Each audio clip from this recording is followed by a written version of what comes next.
Welcome back to another episode of We Don't Know What to Watch. And this is one of our mini episodes where we talk about the movies we've seen. And I think this mini episode might actually be a mini episode, unlike the last few times where it's gone on seemingly like an hour. And anyway, with me is the David Bowie to my David Byrne, Kyle Mulford, and I'm Noah Saturn.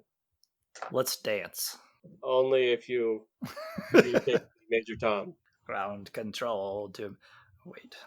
I don't want to sing any lyrics, right? Yeah, true. Same as it ever was. Anyway, All right, how you been? I'm doing okay. How are you? I'm good. So you didn't watch quite as many movies this time, huh? No, I don't think I'll ever watch like 32 again or whatever number it was. I know. I watch a lot of movies every year, and I'm hard pressed to hit 30 movies in 2 weeks.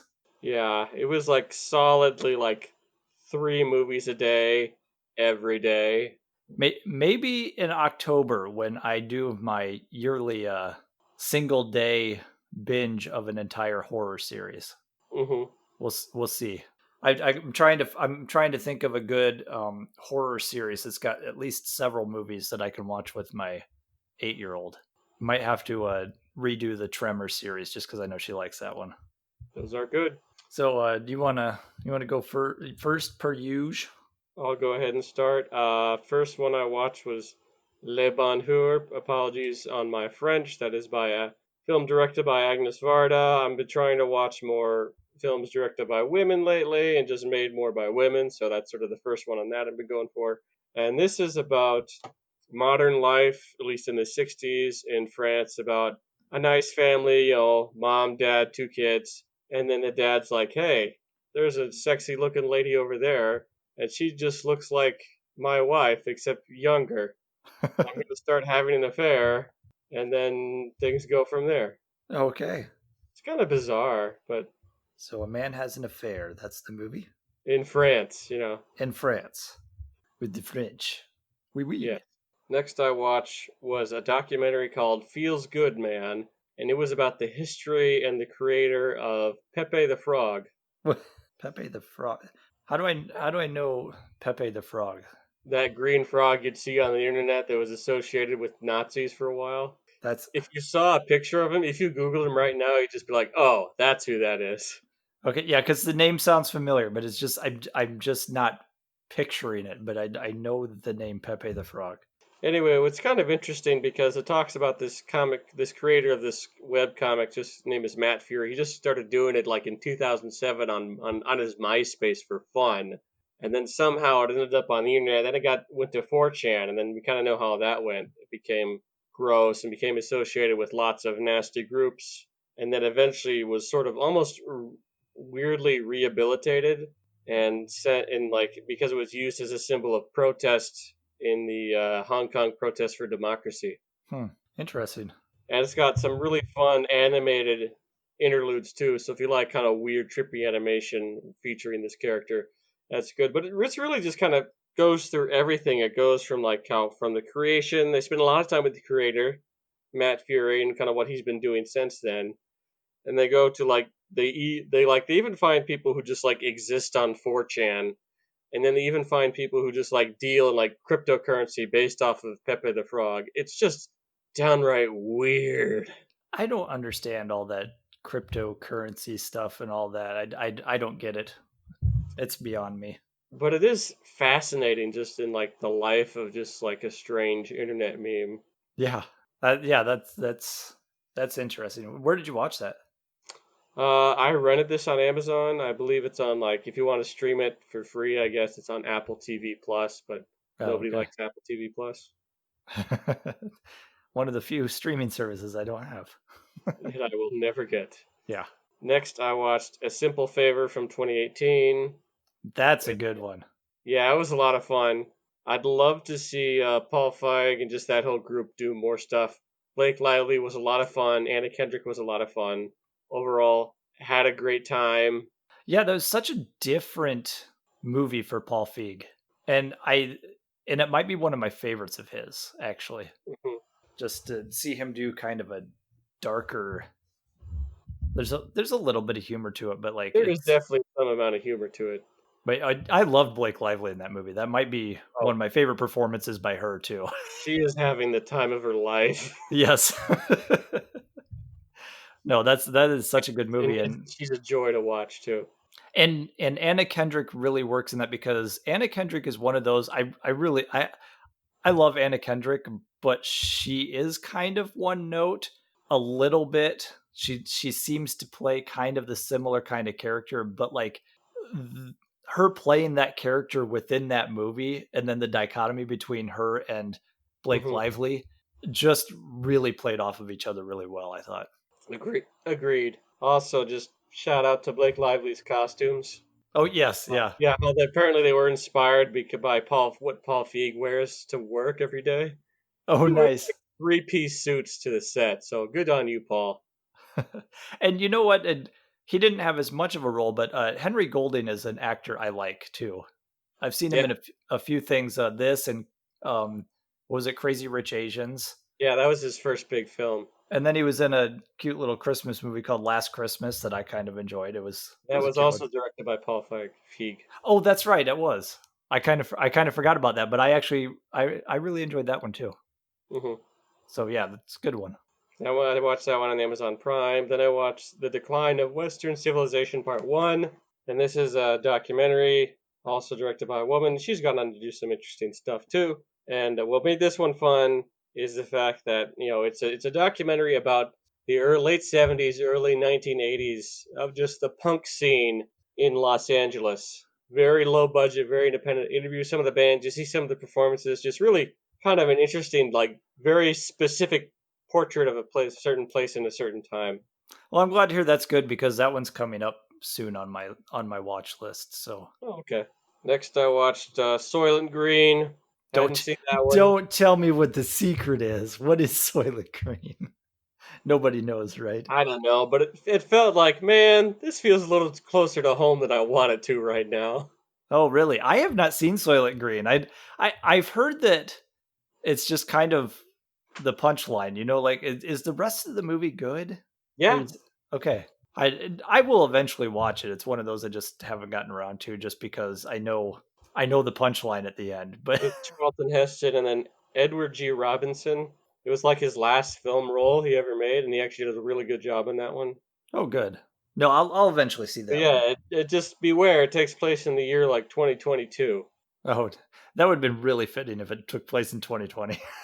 I mean, it would feel like it. He's like, your unfortunate situation. Like, yeah, I could see that.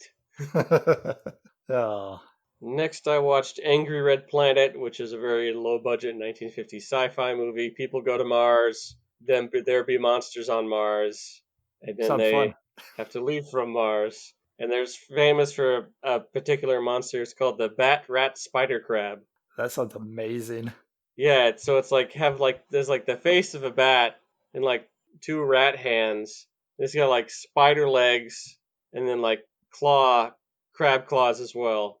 I'm putting that on my list too. Hmm. I That love one, 50s sci-fi.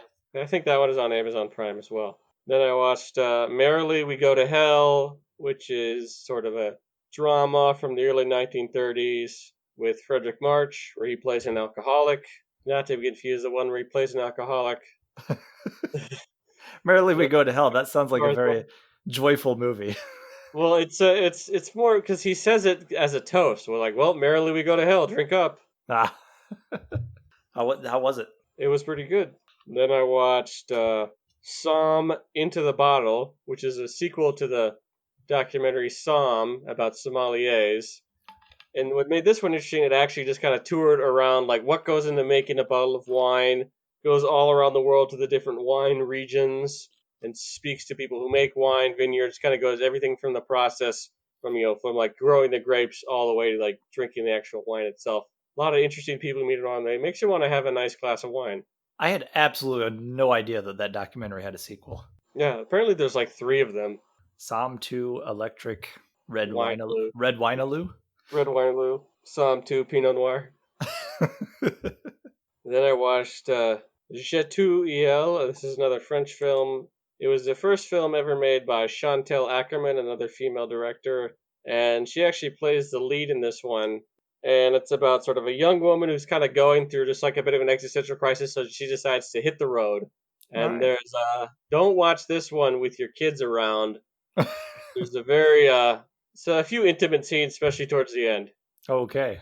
Is it just basically that's the premise is just hits the road and has adventures or Yeah, okay. pretty except like low budget French adventures in black and white. Oh we is it does she end up being the one that the first movie the guy had an affair with? It's like a That'd be a great, prequel. It's a prequel. that'd be a great crossover. No, and then they get together, and then the two wives get together, the two girls get together and fight Thanos or something. I don't know. The French cinematic universe. The FCU. That doesn't sound good. It sounds great. Then I watched Where Now the Dreams of Youth, which is actually a silent film from like 1935 or 36, made in Japan by Yasuhiro Ozu. And Ozu is famous kind of for some of his kind of comedy dramas, some tragedies. He worked along kind of around the same era as Akira Kurosawa, except he's a very different kind of filmmaker. Okay. And so it was interesting to see a silent film that lasted, that was made after, when silent films really stopped being made here in the US. And for whatever reason, the edition I watched had no soundtrack. Oh, so So, not even music? yeah, We just just purely visual, which is interesting. interesting. But, even when silent films were popular, they still had music and still had stuff going on with them.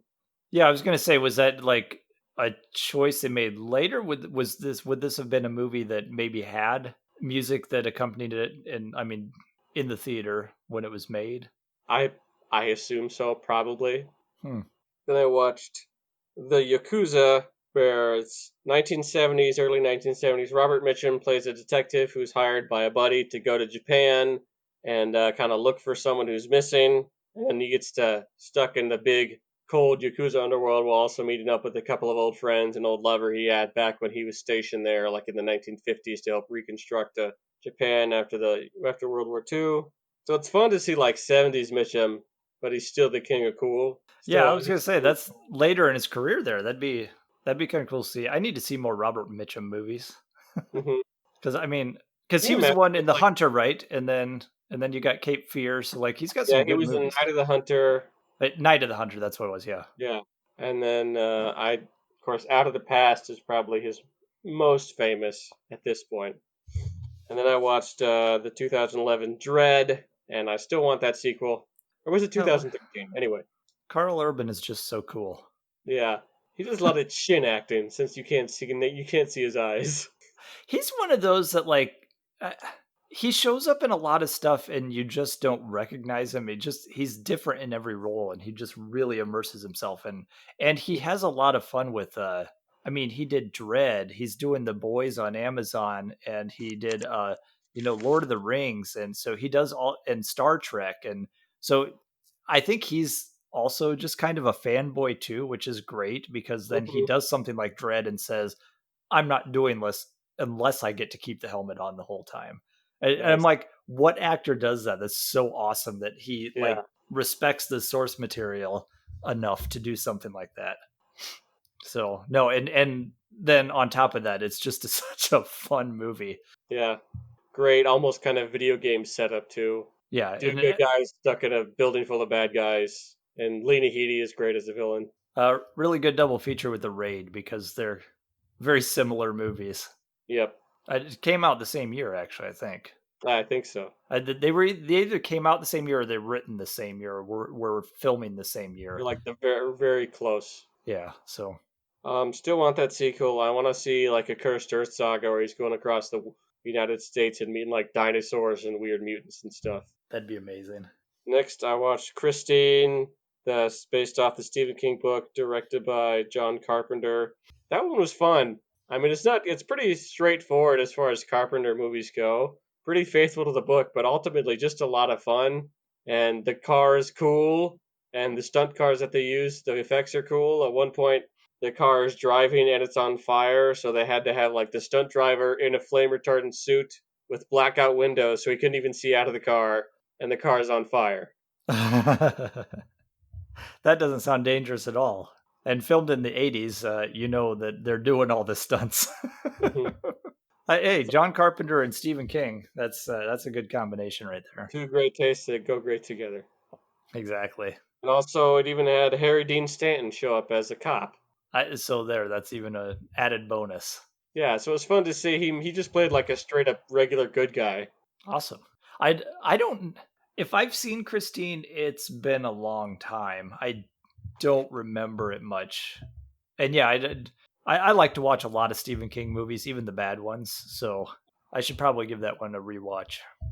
Yeah, it's good, and I really like Keith Gordon as Arnie, the main character, as his kind of slow descent into madness as he becomes more and more obsessed with this car. And just, the parts where you actually see the car repair itself are really cool, Nice. It's like a transformer. kind of. Where they had like hydraulics and stuff inside the car, and they basically they were filming it upside down while the camera was upside down, had the car kind of pull into itself, and then they just like played the film in reverse. That's awesome. Yeah, so it I looks really cool. I love a lot of those 80s films where they got really creative because they didn't have CGI. I think a lot of films now still get really creative. Like more recently, like they used a lot of interesting visual trick photography and in-camera effects for stuff like for Lord of the Rings. That's true, yeah. It's not saying that they don't have that nowadays, but I think and I think CGI, if it's used properly in tandem with practical, is Hmm. a really great thing. But sometimes CGI is a little too relied upon. I think Sometimes you perfect. get low budget movies that are almost all CGI and it looks like shit. When low budget movies back in the 80s were, oh hey, let's see how we can pull this off. Instead, we just have a crappy puppet. Yeah. It was a lot more creative and more fun to watch low budget films because there was a lot more creativity behind it. But So you're saying that the effects in Birdemic aren't very good? no, I can't believe I've actually watched that movie. It's so good. And no, I didn't watch it with the riff tracks or whatever was on it. I actually watched the movie. Oh man, that's an endurance test. I'm a glutton for punishment. I guess so. But yeah, backpacking of what you said, or piggybacking, not backpacking, who cares? Point is, the best mix, I think, of practical and digital effects would be something like Mad Max Fury Road. Yes, that movie's just absolutely gorgeous, and knowing that they're really on those trucks and everything, that just gives you that extra sense of danger. Hmm. Like watching, you can feel that it's real when you're watching it. So yeah, I agree with that. And And then even just most of the stunts in like the Fast and Furious movies, they try and keep as real as they can. yeah, and I appreciate that. I appreciate it. I mean, like even the Mission Impossible movies with Tom Cruise. I love the stunts in that because I know I'm watching something real. You Hmm. know, I also watched Hurricane Heist. I've seen that one. That one's fun. Yeah, I think that one would be. It's a dumb, fun B movie. It has no bigger aspirations. It's just having fun. That would be a fun one to just get a big group together and like I had a blast watching that one. Mm. Out racing a hurricane. Yes, in semi trucks. That's kind of like I can't wait for the new Gerard Butler movie where he's out racing an asteroid. Nice. I heard that Geostorm was pretty good too. Actually, it was. I like that one. I'm a sucker for Gerard Butler. I'll watch any action movie he's in. I watched some of his rom coms. That's not so great, but like I love the Fallen series. They're so bad, but like they're bad but good. Mhm. They're so much fun. That's all I got to say is I will watch any action movie with Gerard Butler. And I also watched Doom 2, No, nice. which is the sequel to the first Doom, spelled Dhoom, the Dhoom. Bollywood film. And this time we've got our two guys, Jai and Ali. Jai being the serious cop, and Ali being kind of the goofy guy. And they're working together to find like an international thief known as Mr. A, who's like a master of disguise. And they chase him all the way to Rio de Janeiro, Brazil. This was actually the first Bollywood movie to be shot in Brazil. Fun stunts, fun musical numbers, catchy songs, pretty goofy, over the top comedy, a good time. Okay, you're really sold me on this Doom series. I'm gonna have to check this out. I think they're all on Amazon Prime. You just gotta know. I guess this Bollywood movies, you gotta be there. You gotta be all in for it to work. Oh, and I know that going into Bollywood. I've watched a few, and yeah, you really have to even expect the unexpected too. Just like you Yeah, got to be prepared for just you could have a full on action scene, and all of a sudden they'll break into song. yeah, that did happen a couple times, and I just really like just like the sort of the master of disguise element, almost in like a Mission Impossible sort of way, where like he walks by us, and then all of a sudden like he takes off his mask, and oh no, it's the thief, and this. Yeah, that's okay. These sound like really fun Bollywood. I like the action Bollywood movies where there's Yeah. action and music. It's just like this weird mishmash that somehow works. I haven't watched the third one yet, but it is the Doom trilogy. So, Awesome. all right, what you got? All right. My first movie that I watched was called High Risk from 1981. And these are, okay, it's early 80s, and you got like these friends who down on their luck, don't have any money, economy's bad, whatever. So they decide to go down to Central America and steal from some drug kingpin. Oh, that's gonna go well. Yeah, and so it is who were the James Brolin and a couple other guys, Bruce Davison, Cleavon Little, and they go down to steal from James Coburn, and Huh? and then they run across like some other. Once they steal the money, they run across this other group of Mexicans led by Anthony Quinn, Ah, and yes. Yeah. and before they go down there, they buy guns and ammunition from Ernest Borgnine, Nice. and then they run into a woman down there because of course, and played by Lindsay Wagner. So it's just the weirdest cast here, and this movie looked like it was shot on a VHS camcorder. Oh yeah. Yeah, but it was kind of it was a fun little movie. I'm not gonna say it was good, but it was fun just because of the cast. Like just like, oh, there's Ernest Borgnine selling them weapons out of the back of a van. Oh, they're going to steal from this drug kingpin. Oh, hey, it's Coburn. It's just like, what is this? Anthony Quinn is the head of this Mexican village. Like sure, whatever. So no, it was an interesting movie, and kind of fun, but you know, really poor quality. Like I said, felt like a VHS camera. And then I watched an '84 movie called Savage Streets with Linda Blair, and she's got a younger sister. She's like in her 20s because this is 1984, and she's playing a high schooler, of course, in her 20s because that's what you do. And she's got a younger sister who is a deaf mute, played by Linnea Quigley. And her little sister, at one point, they're out, and they're messing with these tough guy gang members or whatever, and then this gang comes to the high school the next day, and they end up raping the deaf mute sister. So again, and I don't know what it was with early 80s and raping mute women, like, because I Yeah, watched it's Ms. sort of like 45 last time. rape revenge is like a weird subgenre. Yeah, but then she also Linda Blair also had a friend. She was going to be the maid of honor in her wedding, and because the girl got pregnant and everything, but like, so then the pregnant girl gets thrown off a bridge and killed by this gang. So after the rape and then the killing of her friend, she decides to go all vigilante on them. And you know how you have like the Chekhov's gun theory. This one, they're walking down the streets and they look in a shop window, and you have Chekhov's bear trap. Nice.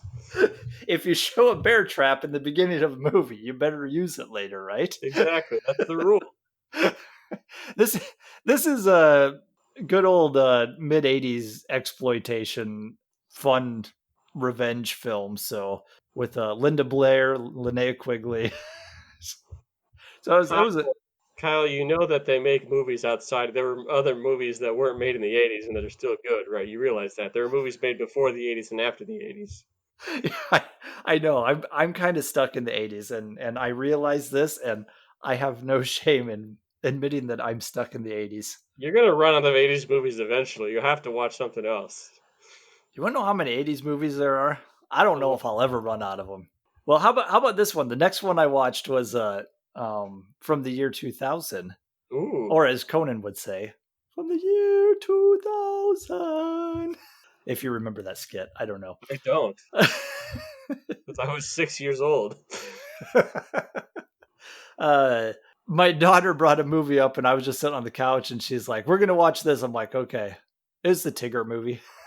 Aw, The wonderful thing about Tiggers, it's the wonderful things that they do. adorable. And yeah, it was.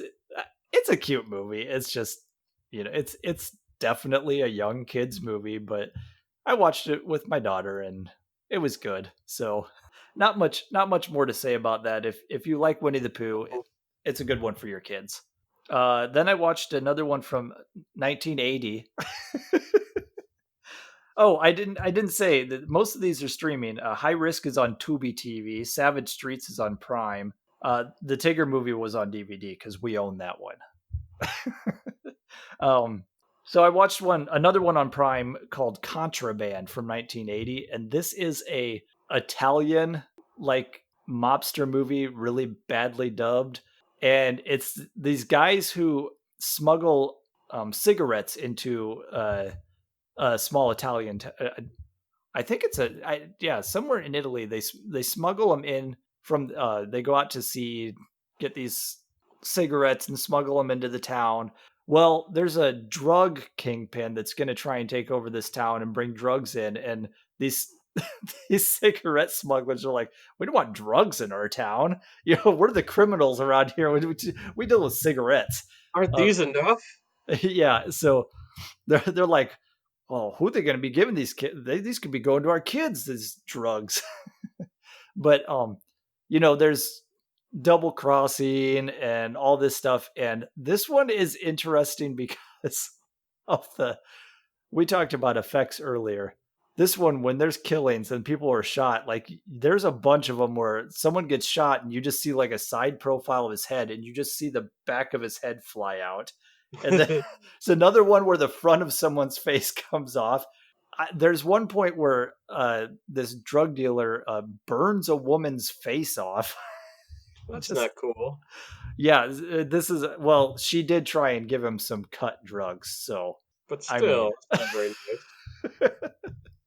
but At least you yeah, can go like half face so she could be two face. yeah.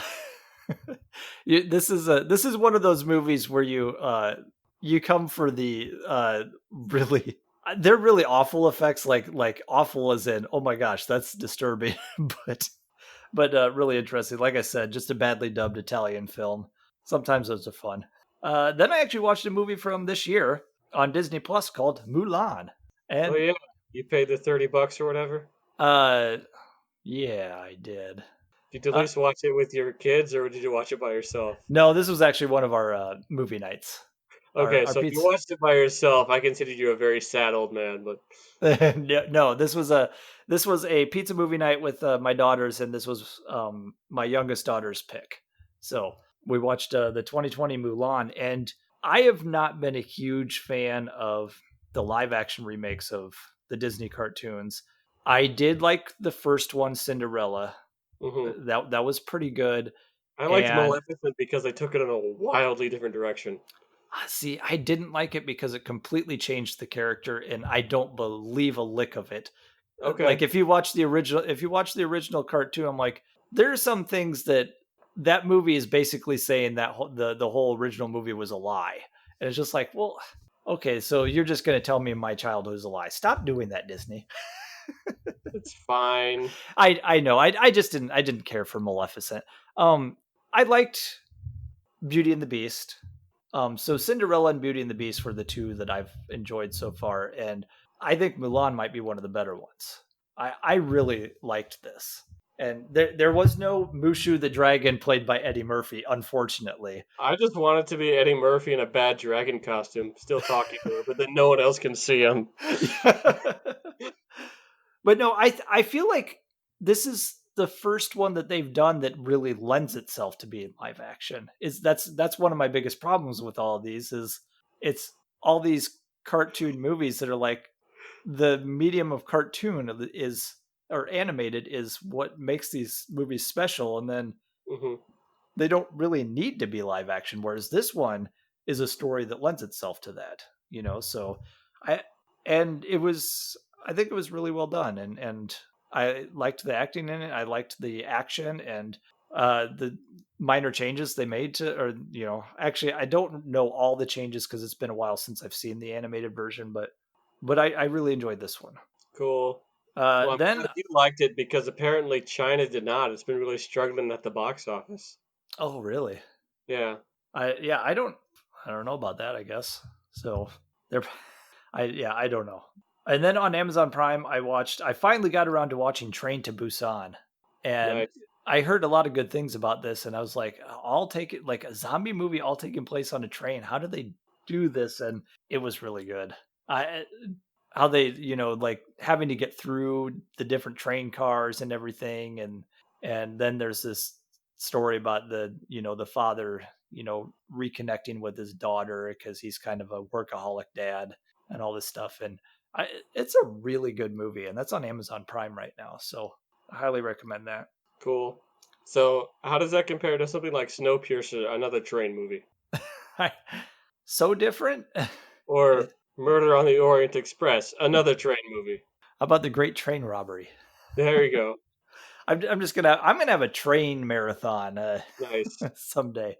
Then I watched another movie from 2020 on Netflix. It was actually a documentary. My daughter pulled this one up and started watching it, and I just got kind of engrossed. It's called The Social Dilemma, and it is basically interviewing a lot of people who have worked at Twitter and Facebook and Pinterest and Google and all these, and like a lot of them were people who worked on the original like designs for these websites and the original programs for these websites and all that stuff, and they talk about how these things track you and everything and the algorithms they use and all this stuff, and how it and what's really interesting is, and I've noticed this before, is that they're like these algorithms know who's like posts you like the most, who you look at, how not just what videos you look at, but how long you look at them, so that it can get a feel for which videos are going to be better to place in your feed, and then boom, put an ad in that. And like that's how these algorithms work. And then also, if you're away from your phone, it knows this and it'll pop up like oh, this person looks up this other person all the time, or likes their posts or looks at their posts. So like, oh, I'll send that to their phone. Boom, you get a notification. This person's online or whatever. And I've noticed that myself with my phone. If I just have it sitting there, if I click the screen on to check the time, every single time I do that and then click the screen back off and set it down, like within 15 seconds, a Facebook notification comes up and dings, my phone dings at me. And Yeah. it's without fail. I'm like, it really is built to do that because it said, "Oh, you picked up your phone and looked at the time, so it's time to send you a notification to keep you on your phone." Yeah, that's why I try and turn off as many notifications as I can. Yeah, and that was one thing that all these people that work there, they were like, "Yeah, I recommend you do because it's destroying, it's kind of destroying society. Just people constantly being fed this stuff." And then they also talked a lot about like the fake news, not Donald Trump's kind of fake news, but the actual fake news that gets posted on It's like Facebook, Twitter. misinformation. Yeah, misinformation stuff that gets posted all over, and people read their feeds instead of going and checking valid news sources, so that then there's everything is built to get people clashing. And and you see that on Facebook. You've got friends unfriending people right now because, oh, you support so and so, I'm unfriending you. And it's like, when did we come to this in society where you've been friends for 40 years, but because they have a differing political view than you, all of a sudden you can't be friends with each other. It's I mean, and it so did happen once. It was called the Civil War. yeah, and well, and not to get too much into it, I'm really scared we're on our way there right now. But anyway, it was interesting documentary just to hear from these people that worked on these programs and how they do not like. Many of them talked about how they saw where it was going and they didn't like it and they tried to change it and everything and they said you talk to anybody who works at Google or Twitter or anything like that and they will tell you that their kids do not have electronic devices. Hmm. So because they know how addictive they're making these things. So it was an interesting documentary. But then on from there, I signed up for a new streaming service, HBO Max. And I do want to say one thing about this, just for anybody who listens to this and signs up through Hulu. You can go to your Hulu account and add a channel. So you can add HBO Max through your Hulu account. Well, I found out that if you do that and then you just watch HBO on your Hulu app, you're not getting all of HBO. You actually have to go, like, you're getting just kind of a half sample of it. You actually have to use the HBO Max and sign in with your Hulu account into the HBO Max app. And you've got a whole, like, and I don't know if many people will realize that. I only realized that because we use the site Real Good, and I knew that I was signing up for HBO Max, and I was like, all these movies showed up on my list, but I can't watch them through my Hulu app, and it's supposed to be HBO Max. Well, then I found out that you can go online and sign into HBO Max, and it's kind of like using a cable provider, and it'll ask, Hmm. oh, who do you have for a service provider? And you just say Hulu, and you'll get the full library then. So I that's mean, just a the best thing on HBO Max is, of course, Elmo's Not So Late Show. I don't know that one. I have not It's discovered that. adorable. I will say the best thing on there is the fact that Space Ghost Coast to Coast and the Brack Show are on there. Um, But Elmo's Not So Late Show is basically, it's meant to be like a late show, like something like the Late Show with Stephen Colbert, like the Tonight Show, and then the host is, of course, Elmo, but then his sidekick is Cookie Monster, and then just like a got band, and they've got a bunch of different people, a bunch of different Muppets working. Of course, then they still have like regular human guests on as well too. oh, cool. It's That's fun. interesting. Fun. I'll have to look that up with my daughters. But on HBO Max, I watched a 2019 movie called The Kitchen because it didn't get very good reviews, but I really liked the comic series from DC Vertigo Hmm. about these women whose husbands are criminals and they all go to jail, so then they kind of take over the organization and try and take over Hell's Kitchen. And it's got Melissa McCarthy and Tiffany Haddish and Elizabeth Moss. So Solid cast. yeah, which is also a really interesting trio, because usually Melissa McCarthy's more comedy, I but like Melissa McCarthy when she's not being directed by her husband. yes, yes, I agree with that wholeheartedly, and I like her in more serious roles too. And then Tiffany Haddish was good when she wasn't being over the top comedy. I think I like both of them a little better when they're not, because sometimes they get a little over the top with their comedy and they go a little too far with it. But this wasn't this movie wasn't anything special, but it was still enjoyable. So if you liked actually, I don't know, if you loved the comic series, maybe it's not as great as you might want it to be, but it's still an enjoyable movie. Then also, actually, I watched a few things on HBO Max now that I've got a new streaming service. So I introduced my daughter to the Gremlins, and I love that movie. I'm a It's a big good Joe. Christmas movie. Yes, it is. I'm a huge Joe Dante fan, so ex- except you got to love that one scene where Phoebe Cates goes into her "Why I Hate Christmas" speech, and I went to make a fire, and then I smelled that smell, and that's when I found out. Oh, that's uh, Allegedly, Christopher Columbus, the director, not the yes, explorer.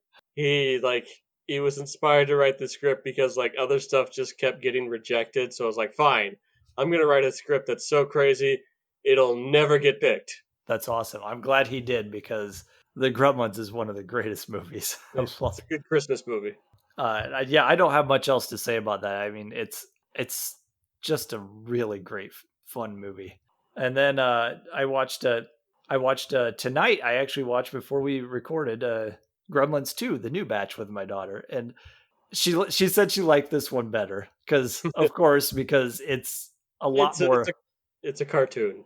It really is. And I think that Joe Dante did not want to come back to do a sequel, and so he really put a lot of satire into this. And I think it was Joe Dante that didn't want to come back to it. But I love this. It's so cynical, and it just everything is like Warner Brothers this, Warner Brothers that, and everything. So just like plastered everywhere. Even one of the Gremlins gets a tattoos of the Warner Brother logo tattooed on his chest. Nice. Uh, no, it's and you can't even compare the two movies because they're so different in tone. But this one's a lot of fun more than it is scary. I know there's actually something different for like the VHS release of Gremlins 2. It makes it look like the Gremlins are like changing the channel, and then it changes to like a John Wayne movie or something, and then the Gremlins show up. Oh, okay. Is it? Would it be the in place of the movie theater scene? I think so. Yeah, because this one had the Hulk Hogan scene, right? Which unfortunately now you're not supposed to be a fan of Hulk Hogan anymore because apparently he's a racist too. I guess I don't know. We What? still have Andre the Giant, Yes. and we still have The Rock. May Andre the Giant never be tarnished. And Uh, Macho Man Randy Savage. oh yeah.